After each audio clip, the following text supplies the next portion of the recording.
welcome to Art Alive. This week we celebrate art through our young generations. And to start with, we went to the Heighton Gallery to meet with art and design students from Knowsley Community College, who just launched Aspire, an exhibition in relation to their final year. The Aspire exhibition came about. Every year we exhibit work from the students studying the foundation diploma. This year we were asked to exhibit at Heighton Gallery. It's quite a broad course. The course is designed on helping students establish which area of art and design they want to study at university and then further on into their careers. So it's quite a broad course, essentially. We were asked to exhibit here. The students weren't given a theme as such, part of the final unit that they study. They're asked to negotiate their own project, so they come up with a theme for their project and then they have to pitch it to Susan from Heighton Galleries.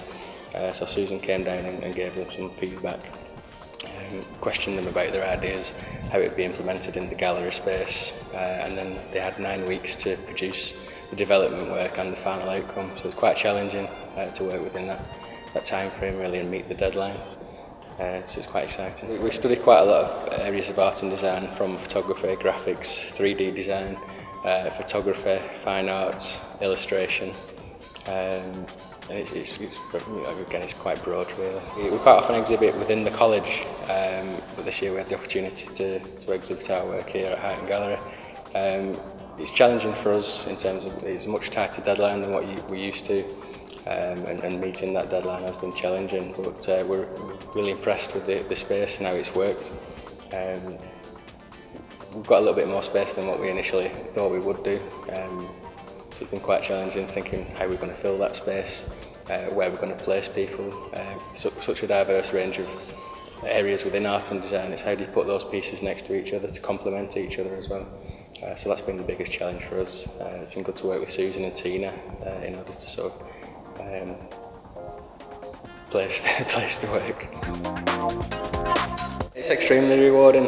We found the students quite often find it difficult with the level of independence they need on this course. It's something we try and develop. The course is based around developing that independence ready for university and really establishing what they like about art and design, because it's quite limited at level 3 in what they're actually aware they can study and work in when they're older. So we do find it's quite rewarding over the year that the students get much more independent and learn the different techniques and processes that they can then use in the future. The course is very much aimed around getting students to progress to university.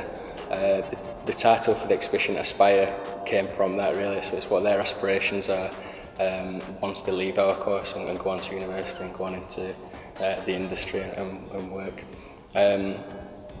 Some of the themes are quite personal.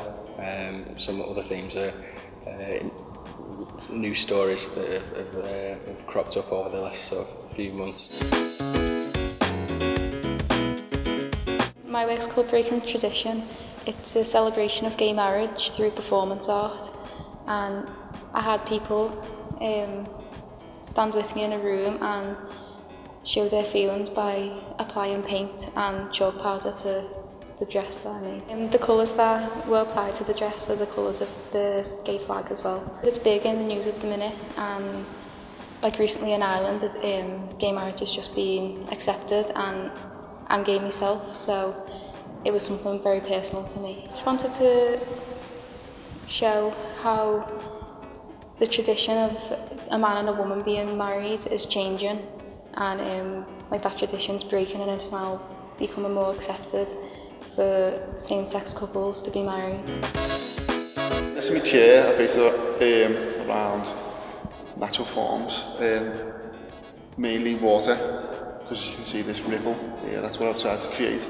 But I'm also trying to use back support, so that's linking into with the water ripple. Yeah. Well, I wanted to link the fluidity of it all together. So as you're sitting down and you want to be nice and fluid and relax, so I tried to link that into that, yeah. And this is concrete, this has been made out of concrete, so what we did is we made a sand mould, which is you use red sand, which is building sand, and then you make a mould out of that, and then we poured the concrete into it.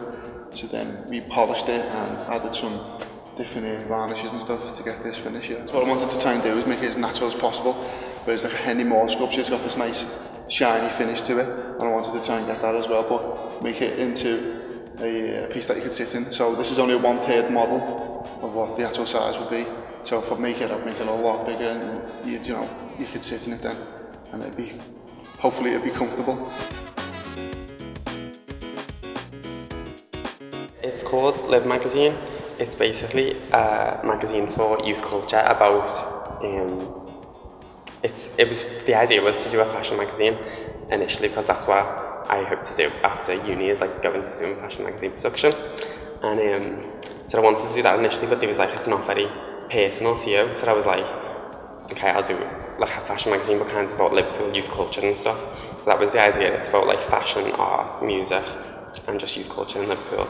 So that was the idea, but I wanted it to be like not particularly like glamorous, a bit edgy and a bit different, you know what I mean, a bit like quirky pictures and like different styles. And it's a bit annoying because it's in the box and you can't flick through it, but it would have got wrecked probably. But yeah, it's an actual magazine. It's like it's really, you can touch it, and I took all the pictures myself. There's all the editorial stuff myself. It's kind of like a photography project as well as graphic design one. I called it Live because like it's the first 4 letters Liverpool, and it sounds kind of like Life magazine in the American version and stuff. So it's all part of that really. It's called Creative Matter, that's the title of the work, and it's about it's an advertising campaign for the WWF, and it's raising awareness of the dangerous pigments and chemicals in artist materials and stuff like that. So I wanted to use the natural sources because they're natural, and they don't have any dangerous like types of pigments or heavy metals or chemicals inside them.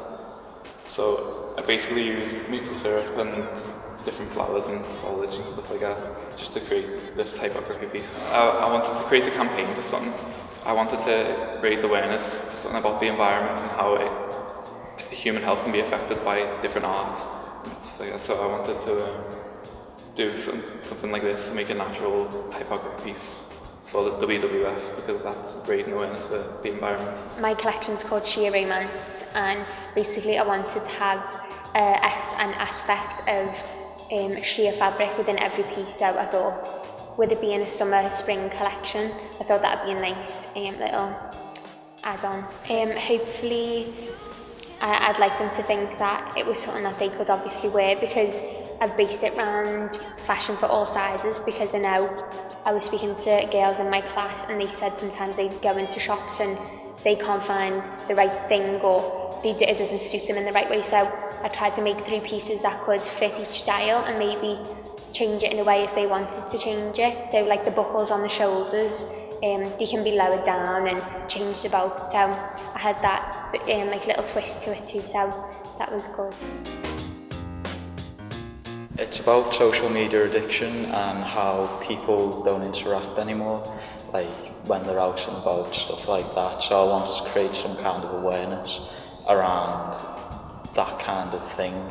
So I came up with the idea of social media rehab and the hand with the chains wrapped around it, breaking the chains of social media addiction kind of thing. They're the techniques that I used. I mean, I started off as a graffiti artist when I was younger, and then moved on to graphic design, and then took some of the skills that I learned, imported it into this, like with the stencil work, the collage, and then the Photoshop type work as well. I feel like people are really tied down to the phones and like updating the status, seeing what people are doing in their lives, comparing their lives to other people's, and it can actually have bad side effects in someone's life, like when they're comparing it to other people's. It's about conservation of the squirrels, education, recreation and conservation. It's about gaining numbers of red squirrels and hopefully evening the playing field with the grey squirrels. So it's more about involving the environment and the local area and knowing about its wildlife. The idea was basically, I like doing organic architecture in some of my previous projects, and I think to create something for the environment and show that I could work with natural materials, and it's been a challenge because I didn't have a brief, but making my own's been quite fun. So I'm quite proud of the result.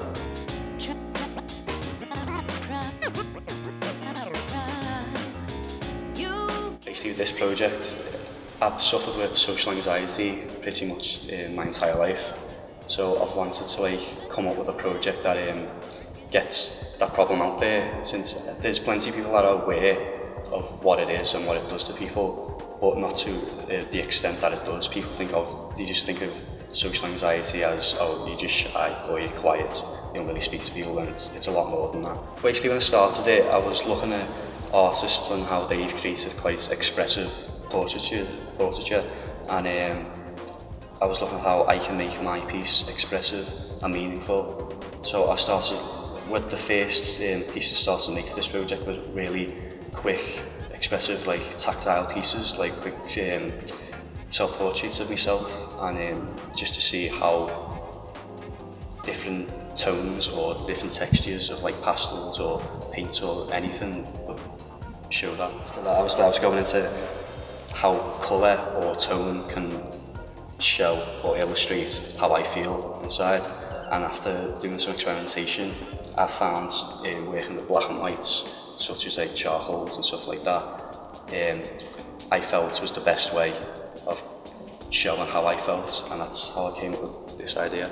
My work's about family ties, and I base it on my family and my family tree, because I think that family is important in today's society, because that's who we learn from the most. I chose paper the most because the connection between the trees and paper is made from trees, but also the connection that it's really delicate, and the relationships within a family are delicate as well, so that was the connection that I made. What I mostly done was just worked from images of family members and traced them onto the black paper itself, and then worked into it with a craft knife, and I have many sores all over my fingers from using it. The exhibition is on until the 5th of September. It's been a really good opportunity for us. We're hoping we're going to get a lot more footfall than what we would do from our usual exhibition, which is only on for a week. We're hoping to engage the public, Highton and Knowsley community to come in and sort of look at the artwork and look at what students in the local area are aspiring to do, and try and increase the aspirations of the local community where we can. After the break on Arts Alive, we stay with young people and we'll have a look at Dot Art School's exhibition that highlights artwork from Year 6 and Year 9 students.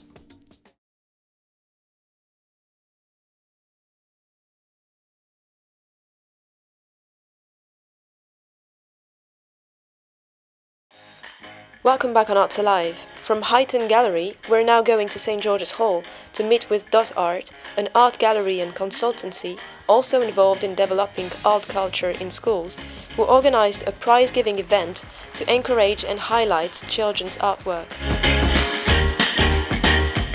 Dot Art Schools is an annual online inter-school art competition for Year 9 and Year 6, which culminates in an exhibition.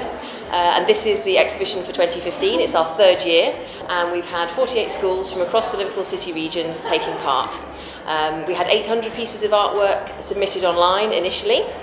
They were then shortlisted by our shortlisting panel down to a top 3 from each school, and then in April we had a public vote where parents, teachers, students could vote online for their favourite piece from each school, and that's what you see in the exhibition here today, the top piece from each school. We then have a prize giving in the concert room of St George's Hall, really stunning venue, where each of the top 3 students are presented with a certificate. And we also announced the overall winner that was selected by our guest judge, Susan Coles. It was originally set up about 3 years ago now. We were asked by a secondary school in Liverpool if we could do something with their children working online, similar to how we work with artists in the rest of our work as an organisation. And we developed with them this programme that would sort of raise ambition, nurture talent, and really try and get art out of the classroom into the real world and encourage creativity in a time where perhaps creativity has been taken out of the curriculum a little bit. Several of our schools have had after-school art clubs that have come together to get work involved and to submit work. And I think that, as I say, the schools are really having so much pressure to focus on academic subjects, then we hope that this will give an extra impetus to do more artwork and create more lovely artwork that will really stimulate the children and give them a full-rounded education. There's huge talent in the city, and you know, some of the works that are around here today are of fantastic standard. I mean, our winner is absolutely wonderful, and a really good range as well. We've got photography, we've got mixed media, we've got paintings and all sorts. So yeah, I think they look really, really good.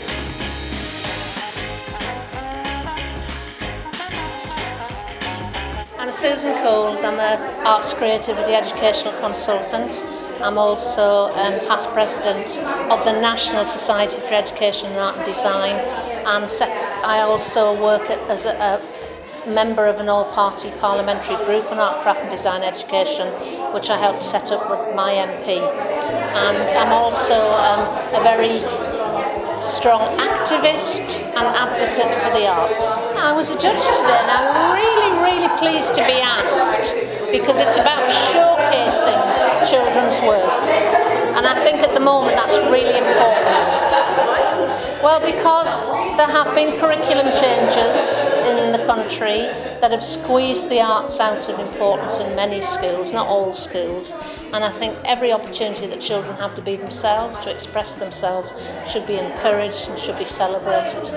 Quite difficult to choose without criteria, so I asked if they had criteria, and they talked about whether people had promise as an artist. So I tried to find work that was very individual and a little bit innovative, as well as being technically interesting. And I also tried to find work where I thought there was an idea and a message behind the work. So what are your future projects? What are you working on next? Well, at the moment we're trying to reconvene our all-party parliamentary group on art, craft and design education, so that we can advocate for more arts, and that includes drama, dance, music as well as art. And as an artist myself, I'm a member of a group called Sketchbook Circle, which is 200 teachers around the country who all share sketchbooks that get posted one to the other, and we have a major exhibition at a huge gallery called the Baltic Centre for Contemporary Art in Gateshead in the autumn.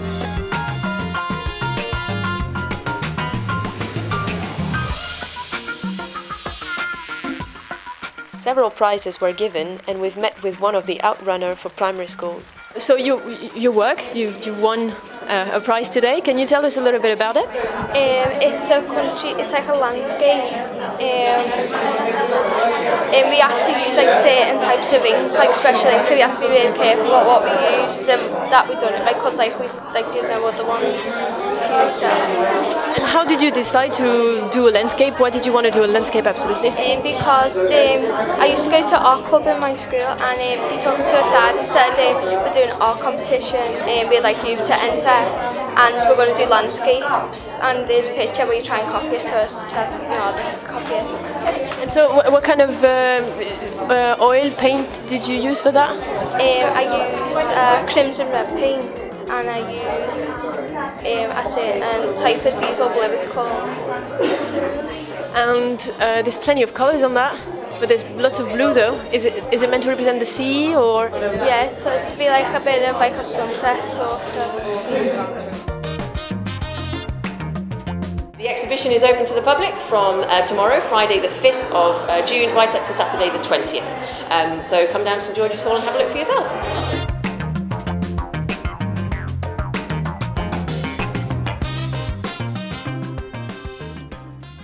Next week on Arts Alive, we'll have a look at FACT's new exhibition, Build Your Own, Tools for Sharing.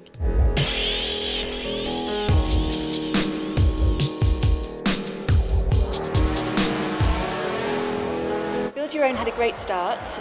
We were invited to work on the project with FACT in Liverpool alongside the Crafts Council and Norfolk Museum Service. So it was a real collaborative start to the project, and I guess the initial ideas behind the show were really to try and think about a different kind of exhibition, one that would bring together making, technology, but also bring in community.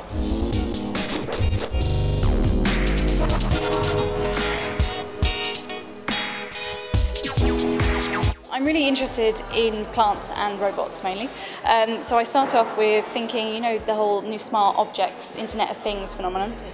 So what if these machines had personalities and they were kind of insecure about being the first generation of smart machines and they had a lot of pressure on them? So I make machines that are kind of quite quirky and kind of have hidden insecurities and might kind of overcompensate for the fact that they're meant to be smart, and as a result ask loads of bizarre questions because they think they might need to. So this exhibition is a combo of making a big control panel where you can create your own planet. So it's the idea that this robot could create anything you wanted, and you can have things like, you can have humidity and temperature and all the normal things you'd have in the planet, but also you can set like the optimism on your planet, as in whether your planet's population is optimistic or not. So these kind of things, and then you get to press a button and it tells you how many plants survive on your planet. This project is Active Care, the Lost Letters of Liverpool, and I looked at all of the public signs in Liverpool that had missing letters, so from an off licence to the Queen's head and all these things. I created a system to make these pieces, so they're all each of the letters is hand pierced and chased brass. But obviously to do these large letters, it doesn't, the tools don't necessarily exist to do this exact thing.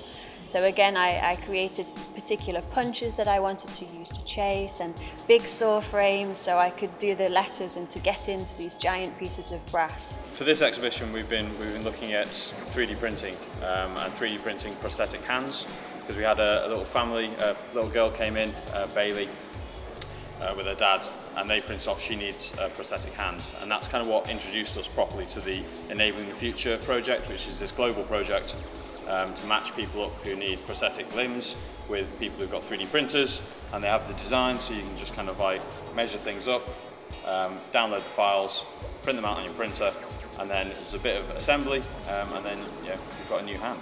That's all for today. See you next time.